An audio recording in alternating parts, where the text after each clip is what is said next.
याद आएगी, ना सोना काम आएगा, ना चांदी आएगी, ना सोना।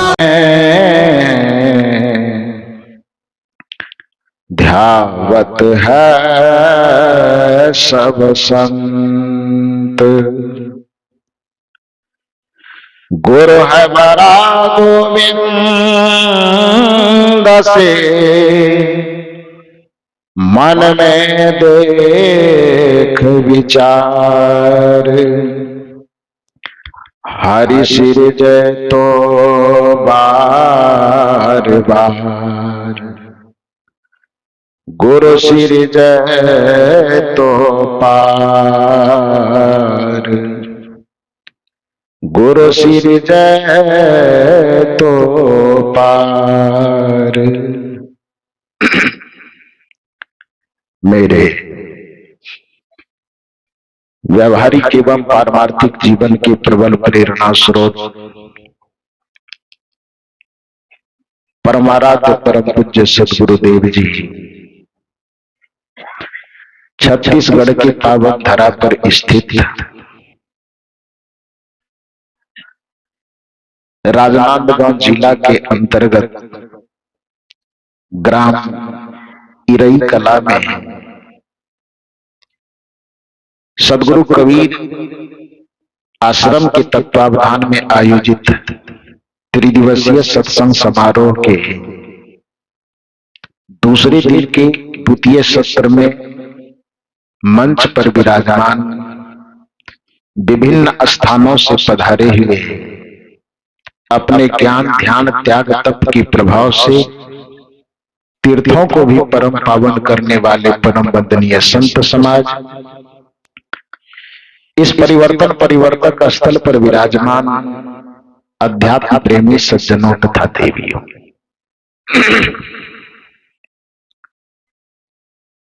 अभी हम लोग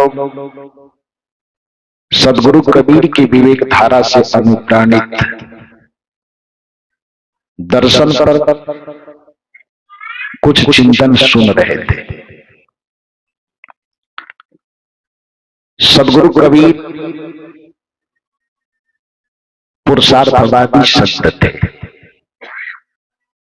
सद्गुरु कबीर का सिद्धांत कर्म के सिद्धांत पर आधारित है, लेकिन उस कर्म के सिद्धांत को समझने के लिए थोड़ा हमें संसार की स्थिति को समझना आवश्यक है, क्योंकि यह प्रकृति त्रिगुणात्मक है। रजोगुण, तमोगुण और सतोगुण, तीनों गुणों की व्याप्ति से यह शरीर भी बना हुआ है, तीनों गुणों की व्याप्ति से यह संसार भी बना हुआ है। इस प्रकार से त्रिगुणात्मक प्रकृति होने से हमारे कर्म के भी तीन रूप हैं। सद्गुरु कबीर साहब के दर्शन में कर्म ही पूजा है, इसे कहने की अपेक्षा कर्म भी पूजा है कहना ज्यादा श्रेष्ठ होता है। व्याकरण में दो शब्द है, ही और भी। ही का काम क्या है? यदि हम किसी शब्द के साथ में ही शब्द का प्रयोग करते हैं तो उसके अलावा सारे विकल्प को खत्म कर देते हैं, और जब हम भी शब्द का प्रयोग करते हैं तब क्या होता है? उसके अलावा भी और कुछ है। यदि हम केवल कर्म को ही पूजा मान लेंगे तो फिर और सब चीज गड़बड़ हो जाएगी। फिर ध्यान की, फिर साधना की, फिर सुमरन की, फिर चिंतन की कोई आवश्यकता नहीं रह जाएगी। लेकिन सुमरन का भी अपना एक महत्व है, चिंतन का भी अपना एक महत्व है, साधना का भी अपना महत्व है। इसलिए कर्म ही पूजा कहने की अपेक्षा कर्म भी पूजा है यह कहना ज्यादा उचित है। क्यों? तो इसका थोड़ा सा दार्शनिक चिंतन जब सुनेंगे तब आप स्पष्ट समझ पाएंगे। क्योंकि प्रकृति त्रिगुणात्मक होने के कारण कर्म के भी तीन रूप हैं। कौन कौन सा रूप? अकर्म, सुकर्म और विकर्म।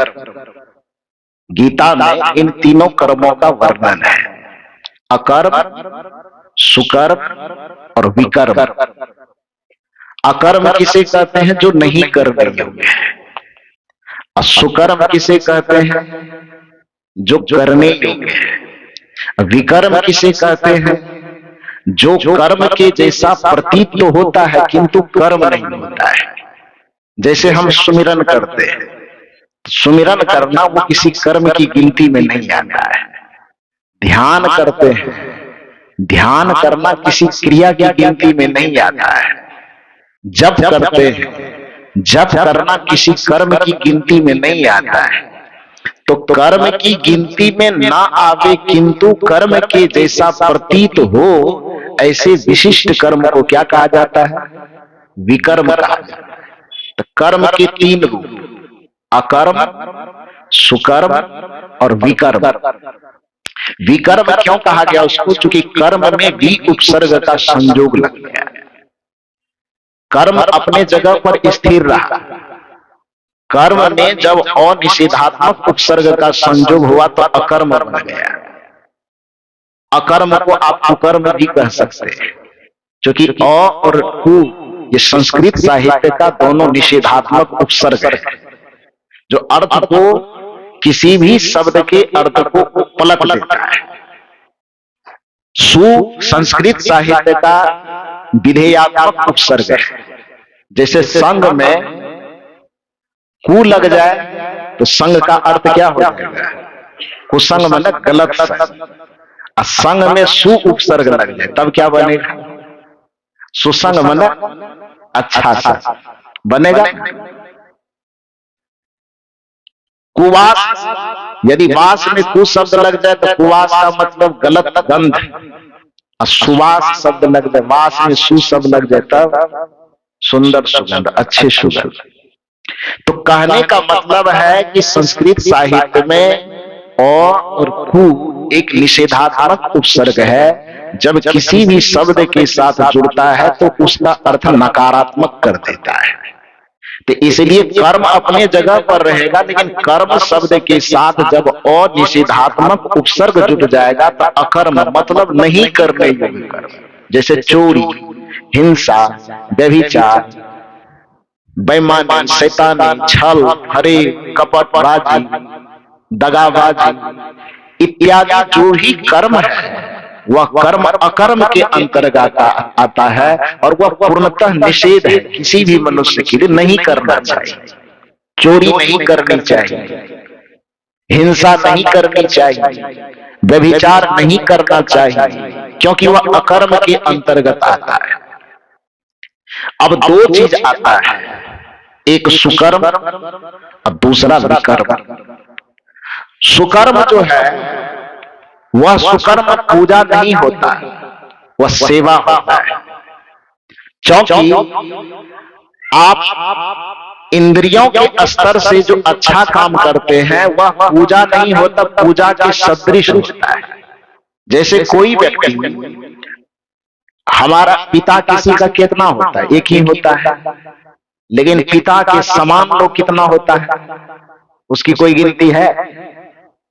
पिता होना एक अलग बात है, अब पिता के समान होना एक अलग बात है। मां होना एक अलग बात है, अब मां के समान होना एक अलग बात है। इस पूरे संसार में किसी भी मनुष्य के पिता एक ही होंगे, मां एक ही होगी, लेकिन सार्वभौमिक दृष्टि जब अपनाने के लिए कही जाती तो मातृवत परदारेषु, की दुनिया के जितनी स्त्रियों को देखो तो अपनी मां के जैसा देखो। इसमें अंतर है। मां का होना मां के जैसा होना, पिता का होना पिता के जैसा होना, दोनों में आसमान और धरती का फर्क है। उसी तरह से जो विकर्म होगा वह पूजा होगा, लेकिन जो सुकर्म होगा वह पूजा नहीं होगा, क्योंकि पूजा के जैसा होगा। यही कारण है कि हमारे प्राचीन साहित्यों में, संस्कृत साहित्यों में संतों के बीच में कर्म को भी बंधन का एक रूप माना गया है। पाप पुण्य है दो बेड़ी, एक लोह एक सोने की। कर्म को भी बंधन का प्रारूप माना गया, क्योंकि कुकर्म करेंगे आप तो पाप करेंगे और सुकर्म करेंगे आप तो पुण्य करेंगे। न तो कुकर्म करने से आप बंधन से छूटेंगे और न सुकर्म करने से आप बंधन से छूटेंगे। क्यों नहीं छूटेंगे? तो संतों का चिंतन है कि पाप पुण्य है दो बेड़ी, एक लोह एक सोने केरी, कि पाप और पुण्य, कुकर्म और सुकर्म अंततः इस जीव के लिए दोनों ही बंधनकारी। कैसे? तो उदाहरण देके समझाया गया कि शुभ कर्म से जो अर्जित पुण्य है वो सोने की बेड़ी है, और कुकर्म से जो अर्जित पाप है वो लोहे की बेड़ी है। अब इसमें जितने लोग बैठे हुए हैं, कल्पना कीजिए कि किसी को हथकड़ी लगा करके जेल ले जाने की नौबत आ गई। अब प्रशासन आवे वो कहे कि आप जेल चलिए, लोहे की हथकड़ी दिखावे तो आप नकार दीजिए कि हम तो जेल नहीं जाना है। तो प्रशासन एक युक्ति सोच करके आवे कि भैया लोहे की हथकड़ी ये नहीं पहनना चाहता है, तो ऐसा करते हैं कि सोने अथवा हीरे की एक हथकड़ी बनवाते हैं, और सोना और हीरा की हथकड़ी लेकर के यहाँ आ जाए और आपको कहे कि जेल चलिए, बदले में आपको हीरा का हथकड़ी पहनाना चाहते हैं। तो कौन कौन पहनना चाहेंगे? हाथ उठा के थोड़ा सा बताइए। आज भेज ही दे उसको बढ़िया जगह पे। है कोई तैयार? क्या कोई तैयार है? कोई तैयार होंगे कभी भी? संत का चिंतन है कि पाप पुण्य है दो बेड़ी, यानी शुभ कर्म और अपकर्म दोनों क्या है? बेड़ी है। अंतर थोड़ा सा है कि पाप कुकर्म से जो बेड़ी बनती है वो लोहे की बेड़ी बनती है, और सुकर्म से जो बेड़ी बनती है वो सोने की बेड़ी बनती है। कुकर्म की जो बेड़ी है वो व्यक्ति को नरक तक ले जाता है, और सुकर्म की जो बेड़ी है वो व्यक्ति को स्वर्ग तक ले जाता है। लेकिन महात्माओं का कहना होता है, संतों का कहना होता है कि न तो हमें नरक से मतलब है, न हमको स्वर्ग से मतलब है, हमको तो मोक्ष और मुक्ति से मतलब है, जो कर्म से प्राप्त नहीं होता है। कुकर्म से नरक प्राप्त होता है, सुकर्म से स्वर्ग की प्राप्ति होती है। लेकिन विकर्म एक ऐसा चीज है जिससे स्वर्ग और मोक्ष, स्वर्ग और नरक दोनों से ऊपर जाकर के, जिसको आप मोक्ष पद कहते हैं, उसकी प्राप्ति होती है। मोक्ष पद की प्राप्ति के लिए जो कर्म किया जाता है वो कर्म विकर्म की गिनती में आता है। असल में वो कर्म पूजा है जिसको विकर्म कहते हैं।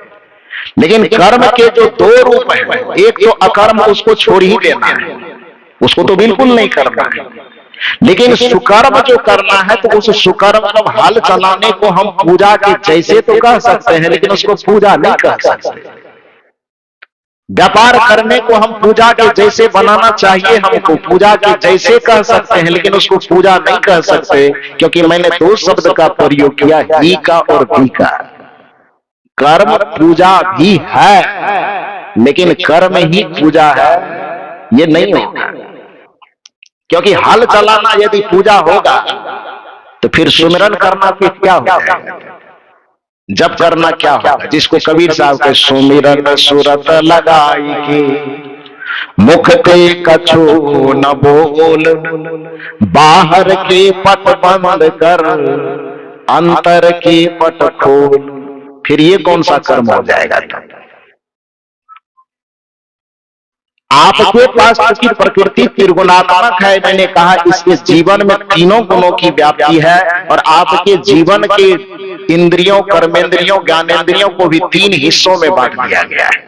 आपका और हमारा जीवन प्रकृति त्रिगुणात्मक होने के कारण जीवन को भी तीन हिस्सों में बांटा गया। एक इंद्रियों के समुच्चय, अब दूसरा हृदय, अब तीसरा मस्तिष्क। ये तीन हिस्सा है आपका और हमारा। इंद्रियां सेवा प्रधान है, इससे कर्म होगा। इंद्रियों को जब भी पवित्र बनाना होगा तो इसको सेवा में लगाना होगा। हृदय को जब भी पवित्र रखना होगा तो इसको पूजा में लगाना होगा। और मस्तिष्क को जब भी पवित्र बनाना होगा तो इसको ध्यान में लगाना होगा, तभी जाकर के हमारी तीनों इंद्रियां पवित्र होंगी। सेवा का स्तर अलग है, पूजा का स्तर अलग है, ध्यान का स्तर अलग है। इसलिए कबीर साहब ने जब व्यक्ति को मुक्ति का रास्ता बताया तो तीनों के लिए अलग अलग कैटेगरी बताई कि सरगुण की सेवा करो, निर्गुण का कर ज्ञान। दो स्थिति हो गई, सेवा और ज्ञान। सरगुण निर्गुण से परे, परे कर दिया तो तीसरा आ गया कि नहीं आ गया? सगुण, निर्गुण और उससे परे, तो दो स्टेज हुआ कि तीन स्टेज? तीन हुआ ना। सरगुण की सेवा करो, क्योंकि सरगुण इंद्रियों से संबंधित है। जब भी आप अपने इंद्रियों को पवित्र रखना चाहते हैं तो सेवा को पूजा के जैसा बना लीजिए। जो सेवा आप कर रहे हैं, जो कर्म कर रहे हैं, शुभ कर्म, आप क्योंकि वह शुभ कर्म आपका अस्थायी रूप से पूजा है नहीं, उसको पूजा के जैसा आपको बनाना है। उन्नति का साधन सेवा है, जिससे आत्म शुद्धि होती है। उन्नति का साधन सेवा है, जिससे आत्म शुद्धि होती है। पर लोभी मोही अभिमानी सेवक पद पाना क्या जाने।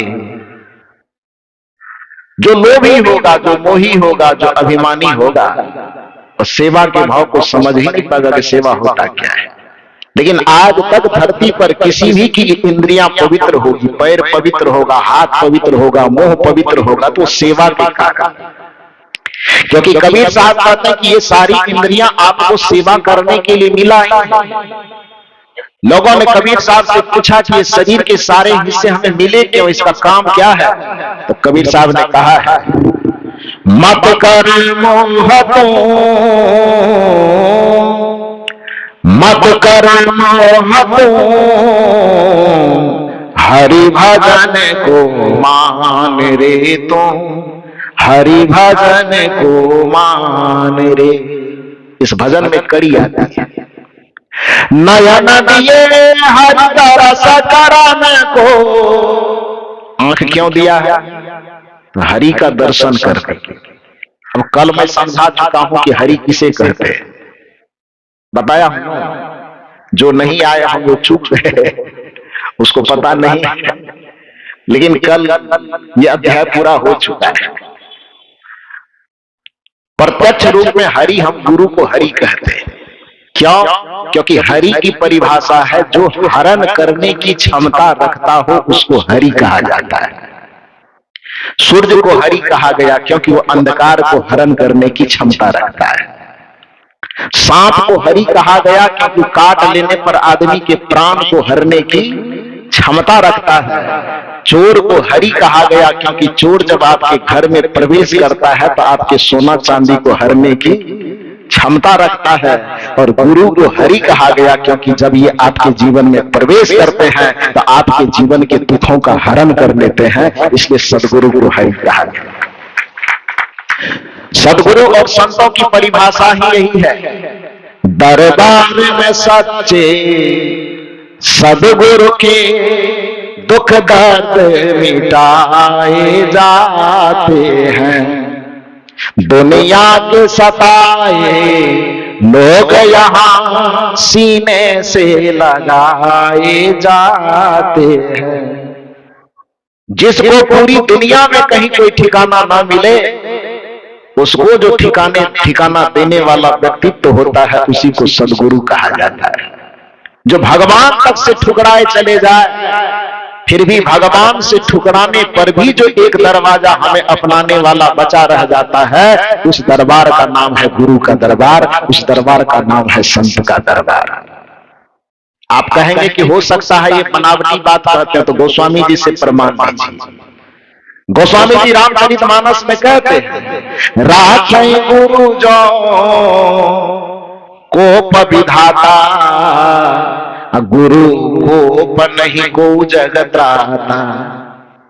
गोस्वामी तुलसीदास जी कहते हैं कि विधाता भी यदि कुपित हो जाए, कोप मन क्रोध, कोप का मतलब गुस्सा, राखें गुरु, गुरु रख सकते हैं कब, जो कोप विधाता, यदि विधाता भी भगवान, विधाता माने भगवान कहेंगे,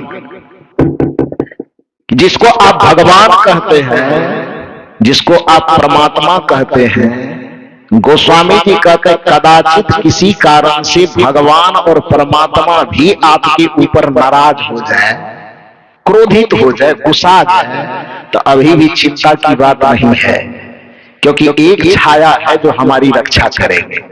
वो छाया कौन सा है? गुरु की छाया। राखे गुरु जो कोप विधाता, लेकिन गुरु कोप नहीं को जगत त्राता। यदि कदाचित हमारे विचार, व्यवहार, आचरण से गुरु का ही हृदय कुपित हो जाए, तो फिर भगवान भी हमको बचाने के लिए नहीं आएगा। ये गोस्वामी तुलसीदास जी की मान्यता है कि राखें गुरु जो कोप विधाता, गुरु कोप नहीं को जगत त्राता। इसलिए जब भगवान भी दरवाजा अपना बंद कर दे, लेकिन गुरु यदि छत्र छाया लेकर के आपके सामने खड़े हो, तो आपको चिंता करने की, डरने की आवश्यकता नहीं है। ये सदगुरु कबीर साहब भी कहा करते हैं, गुरु को सिर पर राखिए चलिए आज्ञा माही, कहीं कबीरता दास को तीन लोक डर नाही। साहब कहते हैं जो गुरु को अपने मस्तक पर धारण करके चलते हैं, मस्तक पे धारण करने का अर्थ गुरु की आज्ञा, गुरु के उपदेश, गुरु के आदर्श को जो अपने मस्तक में धारण करके चलते हैं, उसको तीनों लोकों में डरने की आवश्यकता नहीं। लेकिन दुर्भाग्य है कि आज लोगों के मस्तक पर गुरु की बजाय लोगों के दिमाग में, दिमाग पर तो नहीं, दिमाग में, पर और में का अंतर सब यहाँ चूंकि शिक्षाविद लोग जो बैठे हुए हैं, तो उतने व्याकरण की व्याख्या करूं कहीं गड़बड़ हो जाए तो हम ही छड़ी खा जाए, तो इसलिए उतना ज्यादा व्याकरण नहीं लपेटेंगे। मूल रूप से समझिए कि में और पर का क्या अंतर है। में का मतलब अंदर, और पर का मतलब ऊपर, बाहर। तो कबीर साहब ने कहा गुरु को सिर पर राखिए, लेकिन उन्होंने पर की बात की। हम रहते तो कबीर साहब को कहते कि थोड़ा सा मिस्टेक हो रहा है गुरुदेव, पर की बात मत कीजिए, मैं की बात कीजिए। पर की बात कीजिएगा तो गुरु लोग बेचारा परेशान हो जाएगा। क्यों? क्योंकि पर की बात करे कोई कि गुरु को सिर पर राखिए, अब चेला लोग कहे कि कबीर साहब की आज्ञा है कि जो गुरु होंगे उसको माथे पर रखना है, तो आपने हमको दीक्षा दिया है, तो आइए मेरे माथे पर बैठिए। सभी एक एक गुरु के हजार हजार शिष्य होते हैं, और हजारों शिष्य कहे कि नहीं आपको मेरे माथे पे बैठना होगा, तो गुरु जी को काट काट करके पनीर का पीस बनाना पड़ेगा। तो गुरु जी आफत में पड़ जाएंगे। तो गुरु को सिर पर राखिए के बजाय गुरु को सिर में राखिए। लेकिन गुरु सिर में रहेगा कब? आप कल्पना कीजिए कि एक महात्मा को, गुरु को यदि आप आसन पर बैठाना चाहते हैं, आसन पर गुरुजनों को बैठाए हैं, तो क्या आप यहाँ पर गोबर छीट सकते हैं? क्या कचरा लाके छीट सकते हैं? यदि कचरा होगा भी तो उसको झाड़ बुहार करके पहले क्या करेंगे आप?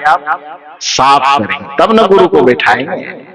तो जब कबीर साहब ने आपको गुरु को सिर पर राखिए की बात की, गुरु को सिर में राखिए की बात की, तो इसका सीधा सा अर्थ है कबीर साहब ने आपको कहा कि आप अपने मस्तिष्क में गुरु को बैठाने का जगह बनाओ, और अपने मस्तिष्क में जितने कूड़े कचरे कबाड़ भरे पड़े हैं उसको मस्तिष्क से निकाल दो। इसी को विकर्म कहा जाता है, इसी को पूजा कहा जाता है।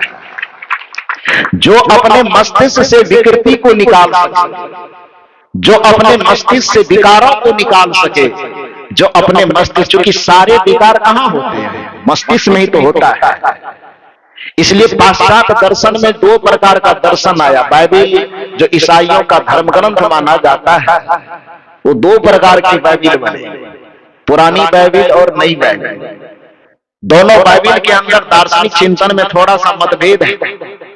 पुरानी वाली बाइबिल कहती है कि आदमी जब चोरी करता है तब वह चोर होता है, नई वाली बाइबिल कहते ना ना ना, आदमी पहले चोर होता है तब चोरी करता है।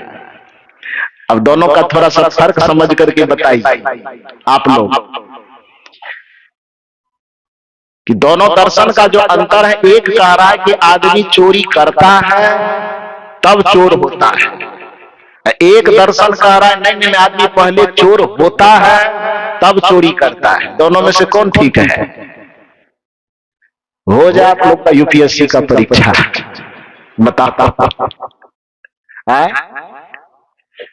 आदमी चोरी करता है तब चोर होता है, एक विचार यह। एक विचार है आदमी पहले चोर होता है तब चोरी करता है। दोनों में से कौन सही है? पहला नंबर, चोरी करने के बाद ना चोर होगा। देखिए सबका माथा हिल रहा है ठीक कर, ये तो छत्तीसगढ़ फेल कर जाएगा ऐसे। तब क्या होगा? दूसरा वाला सही होगा। तब मास्टर साहब लोग आप लोग को चीटिंग करवा रहे हैं। तो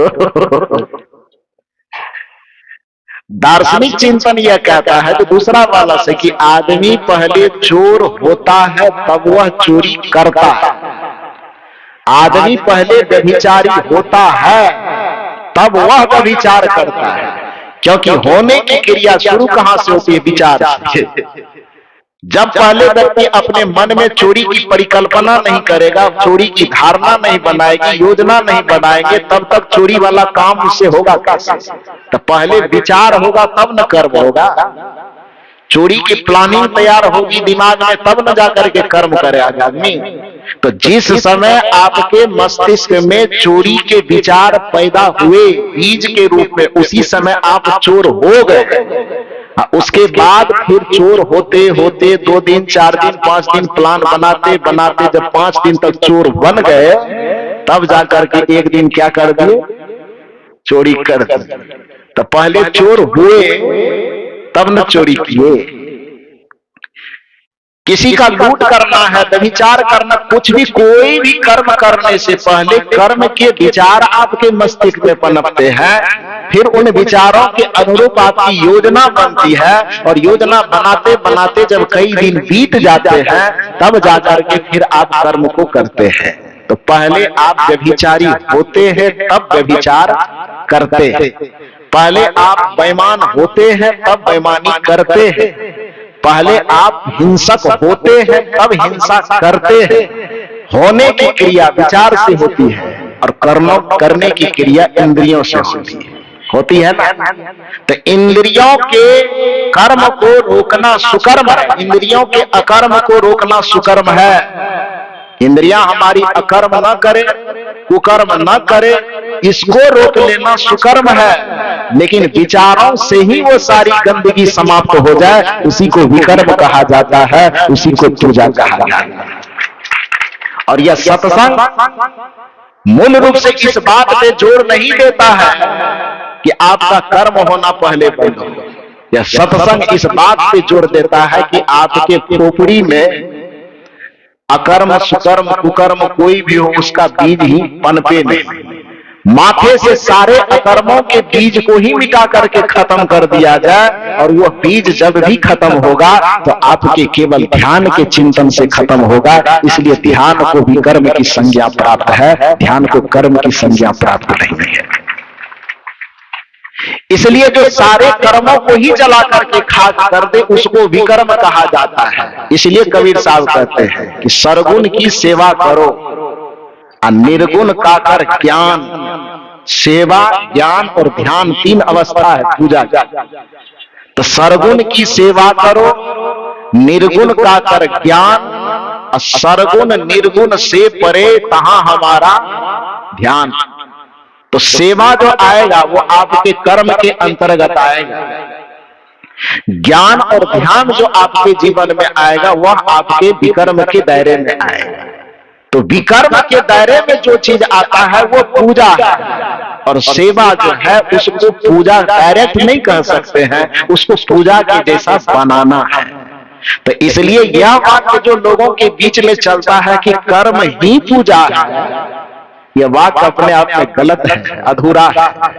कर्म ही पूजा है, नहीं कर्म भी पूजा है। ही पूजा कहेंगे तो इसके अलावा के विकल्प को हम खत्म कर देते हैं, और जब हम भी कहते हैं तो इसका मतलब है कि विकल्प को अभी हम जिंदा रखें, बचा हुआ है। मैं ही अच्छा हूं, ये बात यदि मैं कहूं तो ये अभिमान हो जाएगा। अब मैं भी अच्छा हूं ये बात कहूं तो ये स्वाभिमान हो जाएगा। होगा कि नहीं होगा? इसलिए व्याकरण की दृष्टि में केवल सिर्फ ही ये शब्द निषेधात्मक माना जाता है। किसी भी वाक्य के साथ, किसी भी शब्द के साथ केवल शब्द जुड़ गया, सिर्फ शब्द जुड़ गया, ही शब्द जुड़ गया, तो उस वाक्य की मर्यादा को, उस शब्द की मर्यादा को खत्म कर देता है। सिर्फ मैं ही अच्छा हूं, इस बात को कौन अच्छा चाहेगा? यदि कोई आदमी कहे सिर्फ मैं ही विद्वान हूं, ये बात उचित मानी जाएगी कि अनुचित मानी जाएगी? केवल मैं ही विद्वान हूं, यह बात उचित मानी जाएगी कि अनुचित मानी जाएगी? अनुचित क्यों मानी जाएगी? क्योंकि विद्वान शब्द के साथ में केवल सिर्फ ही शब्द जुड़ करके उस वाक्य की महिमा को खंडित कर दिया। मैं विद्वान हूं इतना कहना चलेगा, मैं ही विद्वान हूं ये कहना, मेरी बात समझ रहे हैं आप लोग? दिन रात आप लोग पढ़ाने वाला काम करते हैं तो जरूर समझिएगा, समझिएगा नहीं? तो इसलिए मैं भी विद्वान हूं ये ठीक है, लेकिन मैं ही विद्वान हूं ये ठीक नहीं है। मैं विद्वान हूं ये ठीक है, सिर्फ मैं विद्वान हूं ये ठीक नहीं है। मैं विद्वान हूं ये ठीक है, केवल मैं ही विद्वान हूं ये बात ठीक नहीं, बल्कि अभिमान को प्रतिध्वनित करता है। इसलिए कर्म ही पूजा है, यह बात पूजा की मर्यादा को कम करता है, बल्कि कर्म भी पूजा है, यह बात कर्म को और महान बना देता है। तो कबीर साहब से पूछा कि जो ये इंद्रियों की बात आप करते हैं कि इंद्रियां सेवा के लिए है, तो आप यह बताने की कृपा कीजिए कि इंद्रियां हमें मिला क्यों? तो कबीर साहब ने बताया, मत कर मोह तू, मत कर मोह तू, हरि भजन को मान रे तू, हरि भजन को मान रे। उसमें मस्तिष्क किस लिए दिया, आंख किस लिए दिया, पैर किस लिए दिया, हाथ किस लिए दिया, सबका वर्णन है। तो मस्तिष्क आपको दिया है कि गुरु को माथे पर बैठा के रखिए, लेकिन दुर्भाग्य की बात है कि आप गुरु को माथे पे बैठा के क्यों रखे, कैसे रख पाएंगे? क्योंकि आपके माथे में पहले से एकदम शराब भरा हुआ है, क्योंकि आपके माथे में पहले से दुर्दर्शन के न जाने कितने रंग रूप भरे हैं। खैनी भरा है, बीड़ी भरा है, दारू भरा है, गांजा भरा है, छल भरा है, कपट भरा है, ईर्ष्या भरी है। तो वो है कौन सा बिस्तर पे है? काम, क्रोध, लोभ, मोह, ईर्ष्या, द्वेष, नशा, दुर्व्यसन, जितने भी कुकर्म के विचार और चिंतन है वो कहां पर है? मस्तिष्क में। और गुरु को रखना कहां है? इसी मस्तिष्क में। तो जिस बिछावन पर पहले से गंदगी का ढेर लगा है, उस बिछावन पर गुरु को कैसे बैठाएंगे? गुरु को बैठाने के लिए अपने मस्तिष्क के आंगन को बुहारना होगा। इसलिए कबीर साहब ने कहा, जो तो साचा बानिया सांची हाथ लगा, अंदर झाड़ू दे के कोरा दूर बहा। अंदर झाड़ू लगाने की जो क्रिया है वही ध्यान की क्रिया है, अंदर जो झाड़ू लगाने की क्रिया है वही स्मरण की क्रिया है। अब कोई व्यक्ति कहे कि हम हल जोत करके अंदर में झाड़ू लगाएंगे, वो होगा? नहीं होगा ना। हल जोतने से भूख जरूर मिट जाएगी, लेकिन हल जोतने से विचारों की शुद्धि का कोई सवाल होता है क्या? आप लोग मेरी बात से सहमत हैं कि नहीं? क्योंकि हल सेवा का कार्य है, उसको पवित्रता पूर्वक करने से लोगों के रोजी रोटी की व्यवस्था की जा सकती है, भूख मिटाई जा सकती है। लेकिन हल चलाने से हमारे विचार की शुद्धि भी हो जाएगी। वो हल चलाने से विचार की शुद्धि का कुछ लेना देना नहीं है। रोड बनाने से लोग सड़क पे चलेंगे, सुविधा होगी, ये कर्म तो होगा, वो एक सेवा है, अच्छी बात है। लेकिन रोड बनाने से हमारे विचार शुद्ध हो जाएंगे, हमारा खैनी बीड़ी खाना पीना छूट जाएगा, ऐसा भी हो जाएगा क्या? तो नहीं होगा ना। तो वैचारिक शुद्धि नहीं हो सकती उससे।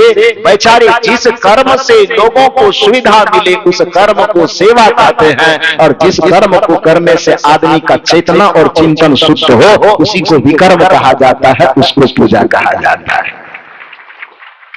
तो इसलिए गुरु को सिर पर रखिए, या सिर पर के बदले सिर में रखने की बात कीजिए। तो गुरु को सिर में रखने की जो भूमिका है वह भूमिका आपके विकर्म को प्रतिपादित करता है।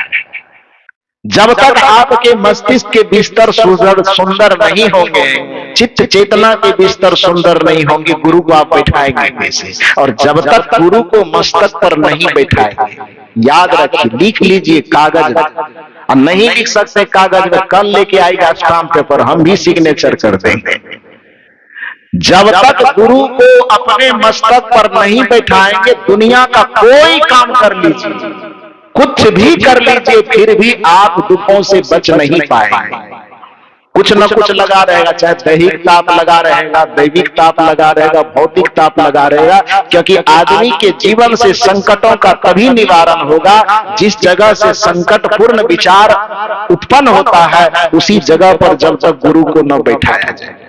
क्योंकि प्रतिभा आपके मस्तिष्क पर जब बैठती है तभी आपके संकट दूर होते हैं। ये केवल आप कबीर पंथ के उदाहरणों से न समझो तो थोड़ा दूसरी जगह का भी उदाहरण हो सकता है आपके मन में हो कि ये लोग गुरु की भक्ति करते हैं, इसलिए गुरु की इतनी बड़ाई कर रहे हैं कि गुरु जी को कपार पे बिठाओ तो दुख से मुक्त हो जाओ।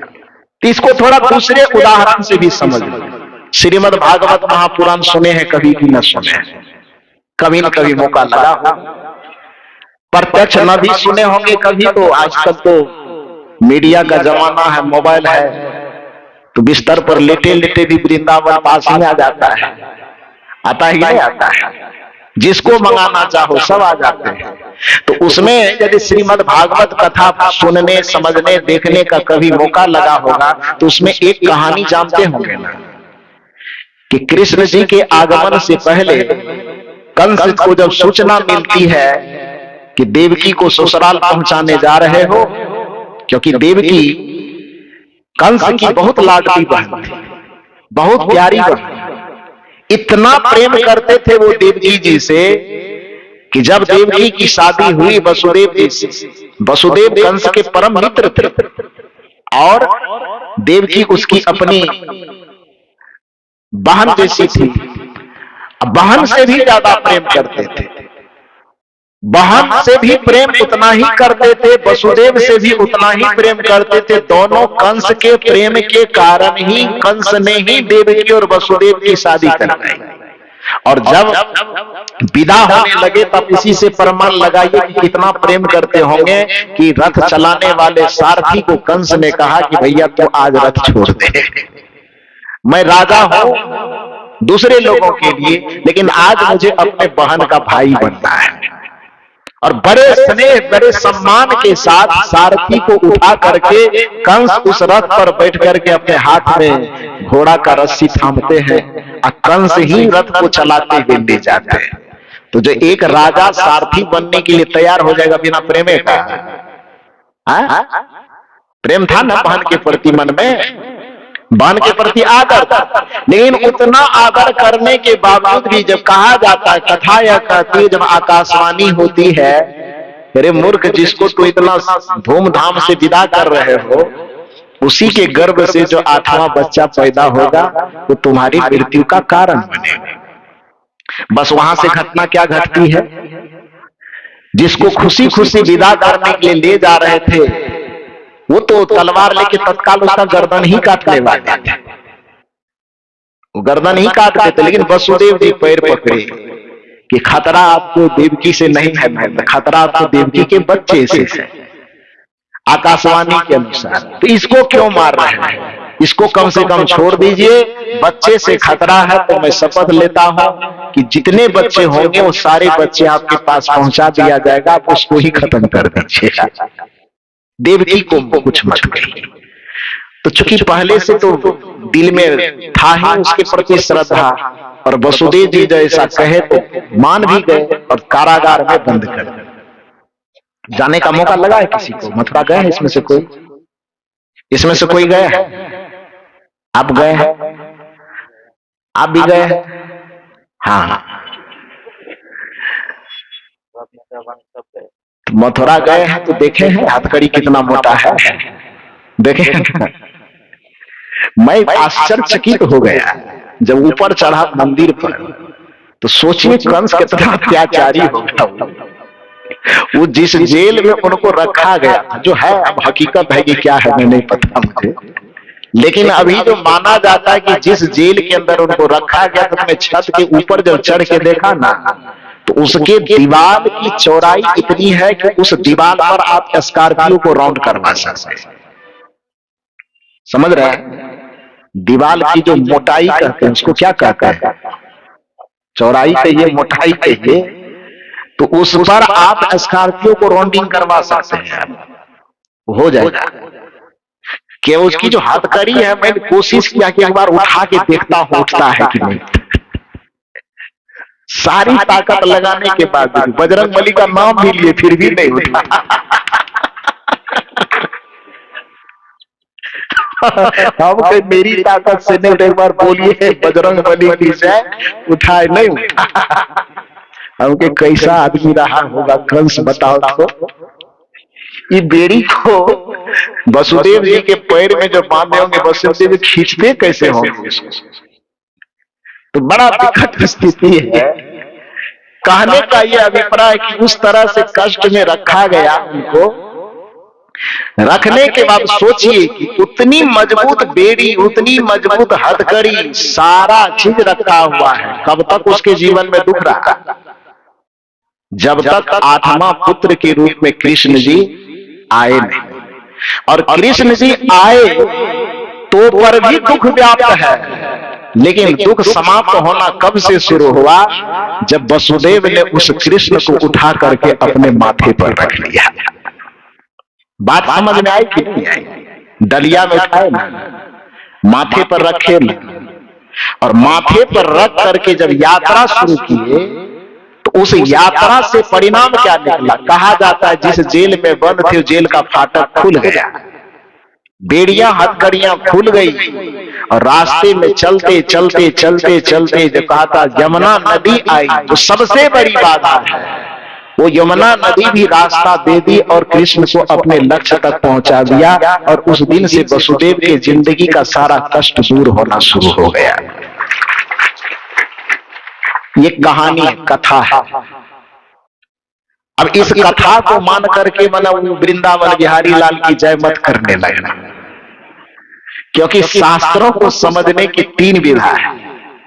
जैसे व्याकरण में किसी शब्द का अर्थ करने के लिए 3 प्रकार की कसौटी है, अभिधा, लक्षणा और व्यंजना। उसी तरह से शास्त्रों के अर्थ करने के 3 हिस्से हैं, आधि भौतिक हिस्सा, आधि दैविक हिस्सा और आध्यात्मिक हिस्सा। कथा जब भी कोई कही जाती तो कथा के पीछे केवल कथा सुनने का मतलब नहीं होता है, क्योंकि साहित्य का नियम होता है जब भी कोई कथा बनाई जाती है तो उसकी 2 विधा होती है, एक आदर्शवादी विधा, एक यथार्थवादी विधा। यथार्थवादी विधा का अर्थ होता है जो घटना सचमुच में घटित हुई हो उसको ज्यों का त्यों कहानी बना करके लिख देना, उसको यथार्थवादी विधा कहा जाता है। और आदर्शवादी विधा का अर्थ होता है कि घटना सच में घटी हो कि न घटी हो उससे कोई मतलब नहीं, लेकिन एक अच्छा संदेश देने के लिए, लोगों को एक अच्छा उपदेश देने के लिए जब भी कोई कहानी बनाई जाती है उस कहानी के सच और झूठ को नहीं देखा जाता, बल्कि उस कहानी के संदेश को देखा जाता है। उसी को आदर्शवादी विधा कहा जाता है। तो इसलिए पोथी पुराण और शास्त्रों की कथा को जब सुनिए तो खाली यथार्थवादी चश्मा मत लगाइए। यथार्थवादी चश्मा लगाएंगे तो बहुत चीज झूठ हो जाएगा, बहुत चीज सच हो जाएगा। अब कबीर साहब अपने साहित्य में कहते हैं, माटी कहे कुम्हार से तो क्या रौंदे मोर, एक दिन ऐसा आएगा मैं रौंदूंगी तो। इसको यथार्थवादी दृष्टि से देखेंगे कि आदर्शवादी दृष्टि से? थोड़ा जोर से बोलिए। यथार्थवादी नहीं देखेंगे। यथार्थवादी दृष्टिकोण से देखेंगे तो आप बताइए कि मिट्टी को मुंह कब से हो गया जो बोलना शुरू कर दिया? और मिट्टी को मुंह है ही नहीं तो बोलेगी कैसे जो कबीर साहब सुन लिए? वास्तविकता यह नहीं है कि मिट्टी बोल सकती है, और वास्तविकता यह भी नहीं है कि मिट्टी की बात को कबीर साहब सुन सकते हैं। यथार्थ यह नहीं है, यह एक आदर्श है कि मिट्टी न बोल रही है फिर भी मिट्टी के मुख से बुलवाया जा रहा है, एक संदेश बुलवाया जा रहा है। तो मिट्टी बोल नहीं सकती, किंतु उस मिट्टी के मुख से संदेश को निकाला जा सकता है। मिट्टी के स्वर को कोई सुन नहीं सकता, फिर भी उसको सुन करके एक दुनिया को संदेश दिया जा रहा है कि माटी कहे कुम्हार से तू क्या रौंदे मोह, एक दिन ऐसा आएगा मैं रौंदूंगी तो। अर्थात दुनिया को इस संदेश दिया जा रहा है कि किसी कमजोर को सताओ नहीं, वरना मिट्टी को सताने वाला जैसे मिट्टी के अंदर दफन हो जाता है, यदि तुम कमजोरों को सताओगे तो एक दिन कमजोर भी तुमको दफन कर सकता है। यह संदेश सदगुरु कबीर साहब का है।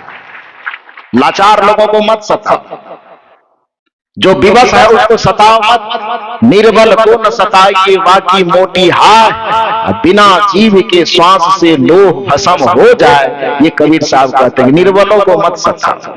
निर्बलों को सताओगे तो संकेत देखो, जो मिट्टी मुख है जो बोल नहीं सकती, उस निर्बल को यदि कोई पैर से रौंदना चाहता है तो कभी न कभी मौका पा करके वह मिट्टी भी रौंदने वाले को दफन करके रौंद देता है।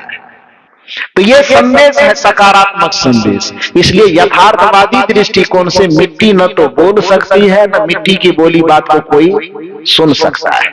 बात समझ में आई कि नहीं आई? तो उसी तरह से जब ये कहानी कही जाए कथाओं में, तो कथाओं की कहानी सुन करके खाली वृंदावन बिहारी लाल की नहीं करना है। तब क्या करना है? थोड़ा दिमाग लगा करके सोचना है कि कहना क्या है। कहना यही चाहते हैं कि जो सदगुरु कबीर साहब ने कहा कि गुरु को सिर पर रखिए, तो गुरु का मतलब कोई व्यक्ति नहीं होता है, गुरु का मतलब प्रतिभा होता है, गुरु का मतलब चेतना होता है, गुरु का मतलब ज्ञान होता है। जो सदगुरु कबीर साहब ने आपको अपने मस्तिष्क पर एक परम चेतना को, एक ज्ञान चेतना को रखने की बात की, वसुदेव ने भी अपने माथे पर कृष्ण की एक चेतना को अपने माथे पर जब रखा तो उसके जीवन से दुखों का नाश हो गया, उसके जीवन से कष्टों का संहार हो गया। कहने का अभिप्राय यह है कि जब आपके मस्तिष्क पर कोई ज्ञान की चेतना, कोई प्रतिभा की चेतना सवार होती है, तब आपके जीवन से दुखों का अंत होना शुरू हो जाता है। इसलिए वसुदेव ने कृष्ण को गुरु के रूप में वर्ण किया, माथे पर रखा। आपको कृष्ण को अपने माथे पे रखने की आवश्यकता नहीं। आप जिनसे दीक्षा लिए हैं, जो आपका इष्ट है, अपने इष्ट को अपने माथे पे रखिए। भले ही आप राम को इष्ट मानते हैं तो राम को ही रखिए, भले आप शिव को इष्ट मानते हैं तो अपने माथे पे शिव के आदर्श को रखिए, भले ही आप कबीर साहब को अपना इष्ट मानते हैं तो कबीर साहब के आदर्श को अपने माथे पर रखिए। भावार्थ यह है कि जिसे आप अपना इष्ट और आदर्श मानते हैं उसके ज्ञान चेतना को अपने मस्तक पर धारण कीजिए, तो आपके जीवन के सारे दुख का अंत होना शुरू हो जाएगा। गुरु को सिर पर राखिए, चलिए आज्ञा माए, कहा कबीरता दास को तीन लोक डरना। तो इसलिए मस्तिष्क आपको मिला था गुरु को धारण करने के लिए, लेकिन आपने धारण क्या किया? शिखर के पुड़िया इसमें रखे, इसी में ना है। अरे इसमें है तब ना मुंह में जाता है। सिगरेट को धोख करके नाक से एकदम ईंट के भट्ठा की तरह निकालते हैं डिजाइन। पता ही नहीं चलता है कि आदमी की नाक है कि चिमनी का भट्ठा है। सिगरेट पी करके इतना धुआं भीतर में लेता है कि आदमी को पता भी नहीं चलता भीतर में किडनी लीवर है कि सिंगापुरी केला। धोकनी मार मार करके पकाता है। तो कबीर साहब ने कहा कि इसके लिए तुमको ये सब चीज नहीं मिला है, तब क्यों मिला है? मत कर मोह तू, मत कर मोह तू, हरि भजन को मान रे तू, हरि भजन को मान रे। उसमें सब चीज का वर्णन है कि क्यों मिला है। नयन दिए हरि का रस कराने को, हरि का दर्शन करने के लिए नयन मिला। लेकिन कौन कौन आदमी ईमानदारी से हरि दर्शन करता है? गुरु का दर्शन ईमानदारी से कौन कौन करता है? 100 में यदि 1% आदमी भी गुरु के दर्शन स्वाभाविक रूप से करते हो, यदि ऐसा हो जाता तो इरई कला में इतने आदमी है क्या? और भी सब इरई कला वाला तो है नहीं। 30, 40, 50 किलोमीटर दूर दूर से लोग आए।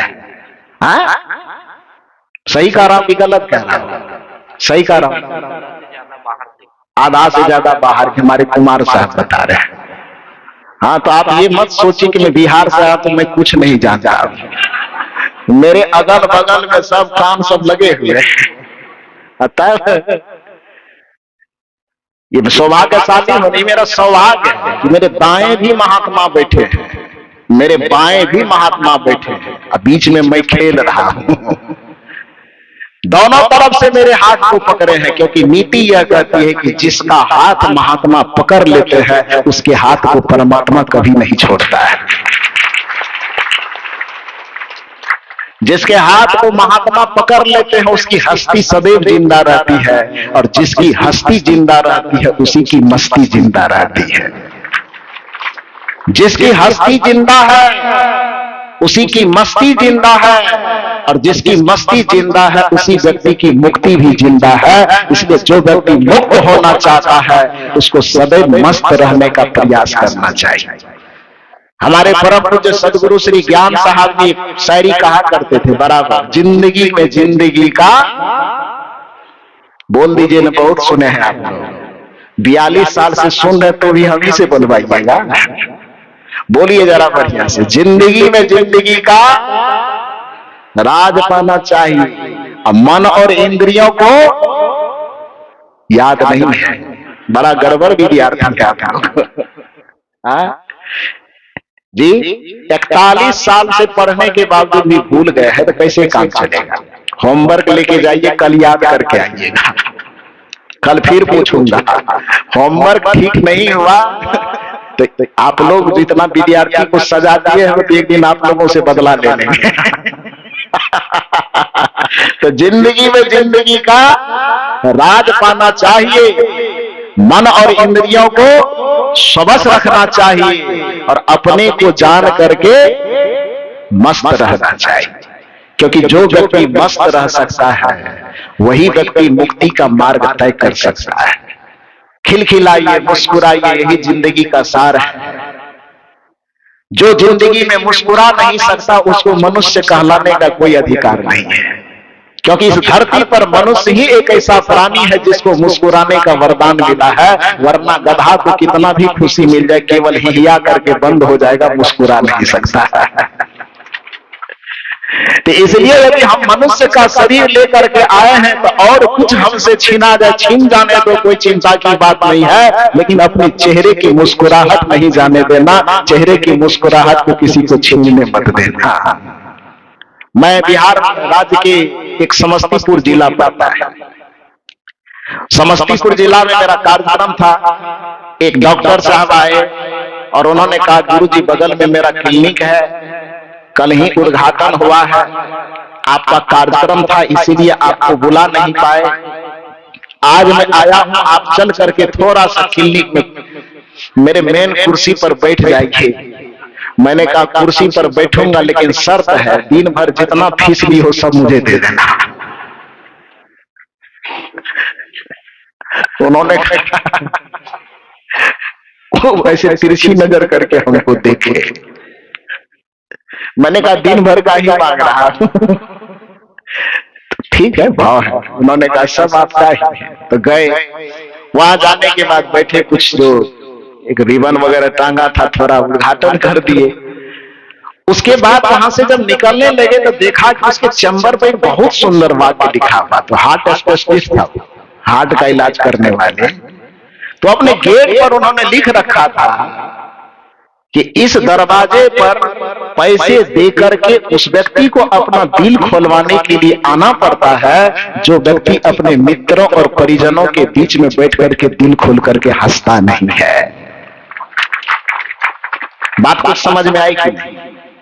कि जो पति पत्नी भाई मित्र बंधु अपने परिवार के बीच में बैठकर दिल खोल करके नहीं हंसता है, उसी व्यक्ति को लाखों रुपए दे करके यहां मेरे पास अपना दिल खोलवाने के लिए आना पड़ता है। तो जो डॉक्टरों के पास दिल खोलवाने के लिए नहीं जाना चाहते हो, उसको मौका निकाल निकाल करके खूब हंसना चाहिए। और कुछ लोग मुझे कहते हैं कि सत्संग में आप गंभीर होकर सत्संग क्यों नहीं करते? मैंने कहा मेरे माथे पे 50 किलो का पत्थर नहीं रखा हो, कोई बोझ नहीं है। बोझ किसी को रहे तब तो दब दब करके चरमर चरमर करते रहे। अरे सूर्य के सामने गुलाब आ जाने पर यदि गुलाब खिले नहीं तो संदेह है, या तो गुलाब नकली होगा या तो सूर्य नकली होगा। यदि सूर्य भी असली है और गुलाब भी असली है तो सूर्य के सम्मुख होने पर गुलाब को खिलने से कोई नहीं रोक सकता। उसी तरह से गुरु का ज्ञान भी असली हो और शिष्य का हृदय भी श्रद्धा से भरा हुआ हो तो भक्त को खिलखिलाने से कोई नहीं रोक सकता, उसको मुस्कुराने से कोई नहीं रोक सकता। इसलिए खिलखिलाइए, मुस्कुराइए, खूब गुनगुनाइए। फूलों से नित हंसना सीखो, भौरों से नित गाना, तरु की झुकी डालियों से सीखो शीश झुकाना, दूध तथा पानी से सीखो मिलना और मिलाना, सीख हवा के झोंकों से लो कोमल भाव बहाना, दूध तथा पानी से सीखो मिलना और मिलाना। फूलों से नित हंसना सीखो। फूल आपके सामने में है, ये बता रहा है कि आप हंसो, गुनगुनाओ, खिलखिलाओ, मुस्कुराओ, क्योंकि यही आपके जीवन का वरदान है। तो ये नयन मिला है, क्यों मिला? हरि दर्शन करने को। लेकिन हरि का दर्शन आप करते कहां हैं? हरि का दर्शन करने के लिए आपको बहुत जबरदस्ती भेजना पड़ता है या निमंत्रण कार्ड भेजना पड़ता है, तब आप आते हैं। वस्तुतः आंख जिस काम के लिए मिला वो काम आप नहीं करते हैं। कहीं चित्रहार चल रहा होता, निमंत्रण की जरूरत है, कतार लग जाएगी। खैर छोड़ो, ज्यादा लेट होगी तो बिजली पहले कट जाएगी। छत्तीसगढ़ में ऐसा होता है तो इसलिए ज्यादा जल्दी जल्दी खींच लो, नहीं तो बिजली कटेगी तो गड़बड़ा जाएगा। तो नया नदिये हरि दरस कराने को, नया नदिये हरि दरस कराने को, श्रवण दिए सुन ज्ञान रे, श्रवण दिए सुन ज्ञान रे, हरि भजन को मान रे तू, हरि भजन को मान रे। मत कर मोह तू, मत कर मोह तू, हरि भजन को मान रे तू, हरि भजन को मान रे। पैर दिया है पवित्र स्थान पे चलने के लिए, मुंह दिया है पवित्र वाणी बोलने के लिए, हाथ दिया है शुभ कर्म करने के लिए। तो इंद्रियों का जो समुच्चय आपको मिला है वह कुकर्म करने के लिए नहीं मिला है, वह सुकर्म करने के लिए मिला है। तो कुकर्म त्याज है, सुकर्म करने योग्य है। लेकिन ध्यान रहे, सुकर्म करने से भी आपकी मुक्ति होने वाली नहीं है। सुकर्म करने से आपका व्यवहारिक जीवन व्यवस्थित होगा, सुकर्म करने से आपको सुविधा मिलेगी, लेकिन सुकर्म करने से ही आपको शांति मिल जाएगी ऐसा नहीं होगा। शांति मिलने के लिए न तो कुकर्म करना है न सुकर्म करना है, बल्कि कुकर्म और सुकर्म दोनों से ऊपर उठ करके सुमिरन और ध्यान करना है। यही विकर्म कहलाता है, उसी को पूजा कहा जाता है। इसलिए कहा गया कि सरगुण की सेवा करो, निर्गुण का कर ज्ञान, सरगुण निर्गुण से परे तहां हमारा ध्यान। और उस ध्यान की स्थिति में पहुंचने के लिए जिसे पूजा का वास्तविक प्रारूप कहा जाता है वह यही है कि सुमिरन सुरत लगाई के मुखते कछु न बोल, अब बाहर के पट बंद कर अंदर के पट खोल और अंदर का पट खोल करके करना क्या है? तो एक काम करना है, घूंघट के पट खोल रे तो को तीन मिलेंगे। वह घूंघट का पट खोलना जब भी संभव होगा तो वह किसी कर्म से नहीं होगा, वह ध्यान से ही होगा। इसलिए ध्यान को अध्यात्म के क्षेत्र में विकर्म माना जाता है। कर्म, अकर्म, सुकर्म और विकर्म। अकर्म जो त्याग है, सुकर्म जो सेवा है, और विकर्म जो ध्यान और पूजा का विषय है। इसलिए सेवा जनित कार्य को हम पूजा ही नहीं कहेंगे, सेवा जनित कार्य को हम पूजा भी कहेंगे। ही और भी का अंतर समझिए। ही वह शब्द है जो विकल्प को मार देता है, और भी वह शब्द है जो अपना अस्तित्व रखते हुए भी दूसरे अस्तित्व को जिंदा रखता है। बात समझ में आई? इसलिए कबीर साहब जो कहते हैं जो कुछ करो सो पूजा, तो वो जो कुछ करो सो पूजा को, जो कुछ कर्तव्य को पूजा नहीं बता रहा, पूजा के समान बता रहा है।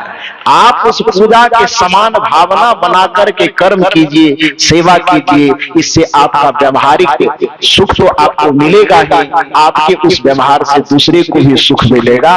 तो इंद्रियों के माध्यम से सेवा कार्य और इंद्रियों के माध्यम से होने वाले कुकर्म को, अपकर्म को हमें छोड़ देना है। इंद्रियों से होने वाले सुकर्म को हमें पूजा के समान करना है, और संत गुरुजनों के माध्यम से युक्ति विधि जान करके हमें सुमिरन, ध्यान और चिंतन भी करते रहना है। जब ये कार्य हम करेंगे तो अकर्म छूटेगा, सुकर्म व्यवस्थित होगा, और विकर्म से जो हमारी मुक्ति का मार्ग तय होगा, तभी हमारा जीवन सार्थक और सफल होगा। बस इतना ही निवेदन करके आप सबों को बहुत बहुत साधुवाद कि इतना देर तक मेरी बातों को इतना शांतचित्त होकर के सुने। गुरुदेव करे कि आपकी भी हस्ती जिंदा रहे, गुरुदेव करे कि आपकी भी मस्ती जिंदा रहे। हस्ती और मस्ती जिसकी जिंदा ना रहे वो जबरदस्ती जिंदा रहे। जिसका हस्ती मस्ती नहीं रहेगा तो जबरदस्ती है ना वो। हाँ, तो जबरदस्ती वाला कोई ना रहे, सब हस्ती वाला भी रहे और मस्ती वाला भी रहे। करना ही चाहिए। कबीर साहब के लाइन से थोड़ा सा हट करके बात कीजिए, फिल्मी दुनिया में चाहिए। रोते रोते, हाँ देखिए सब चहकने लगा। साहब कबीर साहब से टॉपर बीजक यही है। बीजक याद नहीं है लेकिन गाना याद है। रोते रोते हंसना सीखो, हंसते हंसते रोना। लेकिन गाना भी याद करो तो गाना में भी बीजक का पॉइंट ही घुसेगा, क्योंकि जो बीजक कह रहा है कि बहुत दुख दुख की खानी तब बची हो जब राम ही जानी, तो फिल्म का गाना ही क्यों न सुनो, अध्यात्म का सार वहां भी बैठा हुआ है। रोते रोते हंसना सीखो, हंसते हंसते रोना। बीजक कैसे प्रवेश किया हुआ है? तो जितनी चाबी भरी दुकान में, क्या बोले? जितनी चाबी भरी मकान में, इधर से मकान बोल रहा है क्या? तब क्या बोल रहे हैं? जितनी चाबी भरी मकान में, ना गड़बड़ हो दुकान में। तब क्या? राम दुनिया की चीज है कि राम अध्यात्म की चीज है? लोगों को लगता है कि दुनिया की चाबी भर के दुकान, मकान, रुपया, पैसा, सोना चांदी की चाबी भरवा करके हम मस्ती खरीद लेंगे। वो होगा? गुरु के पास आना पड़ेगा। जितनी चाबी भरी राम ने उतना चले खिलौना। आगे आप गाइए ना, हम अकेले गाएंगे कर्जा खाए आपका। गाइए। जितनी चाबी भरी राम ने उतना चले। इतना कमजोर से क्यों गा रहे हैं? गड़बड़ लग रहा है। कमजोर से गाएंगे तो रात भर ऐसे इतने पॉइंट पर अटके रह जाएंगे, एक ही पंक्ति को रात भर दोहराएंगे, तो रात भर आपको बैठना ना पड़े, इसलिए जोर से दोहराएंगे। जितनी चाबी भरी राम ने उतना चले